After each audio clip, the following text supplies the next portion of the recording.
I am 30. Wife have 33. Lost our baby. We divorced. And now I'm moving on. Emoji. Snoo_facepalm.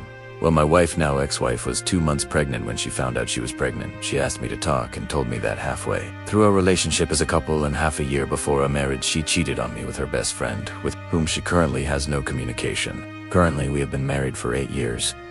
And she told me that she wanted to confess it because a child was going to be a change in our lives.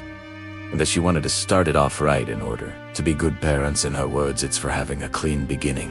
I obviously asked her the most logical question of all. I asked her if that child was really mine, knowing that if she cheated once, she could have done it more times for some reason that made her cry. I was totally angry with her, but I didn't want to hurt her. However, I didn't want to comfort her either. So I left the room and went to another side of the house to think about my action plan. Hours later, I was sitting in the sofa. During those hours, I did not go to see her at any time. I did not want to see her face. I heard her calling me, almost screaming. I approached her. She was in the bathroom bleeding quite a bit down there.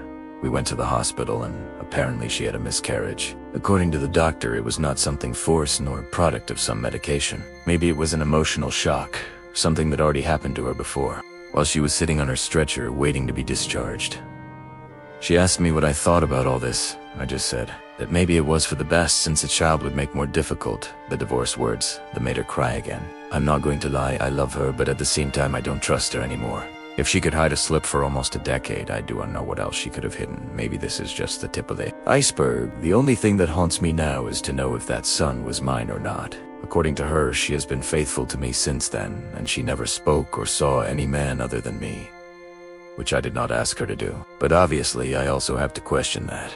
Our relationship was quite good, but now I also have to doubt if every good deed she did for me was out of true love, or it was just guilt for cheating on me. Anyway, I'm already planning a divorce. Thank God that son wasn't born, because otherwise everything would have been more complicated. As I said, I love her, but I can't live knowing every action she made for me could be a lie. And also, I'm not forgiving a cheating. Now, I want to clarify one thing. In my country, there is something called divorce by mutual agreement, which is a process that lasts less than a month, which you will not go to any trial, just a signing of papers by both parties.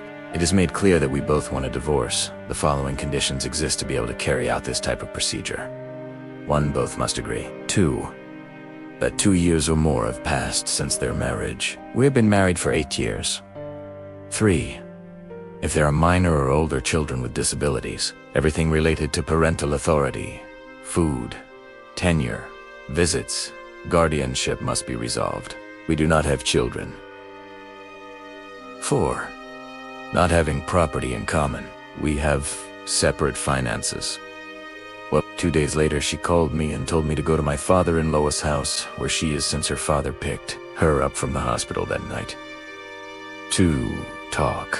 I went with the papers that my lawyer had given me and that she had to sign in case I could convince her. I arrived. She was with her father, a 70-year-old man. She has not been related to her mother or siblings since she started university, because her parents are separated, and she was the only one who wanted to stay with her father.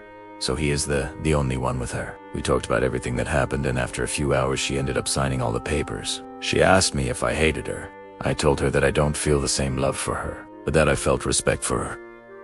Courage to confess something that she could have kept for her. I wished her good luck and told her to recover. That I love her, but that you won't trust her anymore, and that the healthiest thing is for each one to get ahead on their own.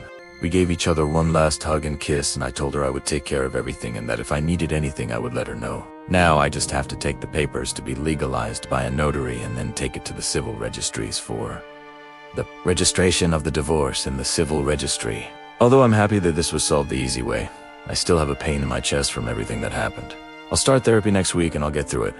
I guess for those who wonder why I didn't consent to this infidelity, even though it was almost a decade ago. I grew up in a family where both parents were unfaithful to each other and forgave each other.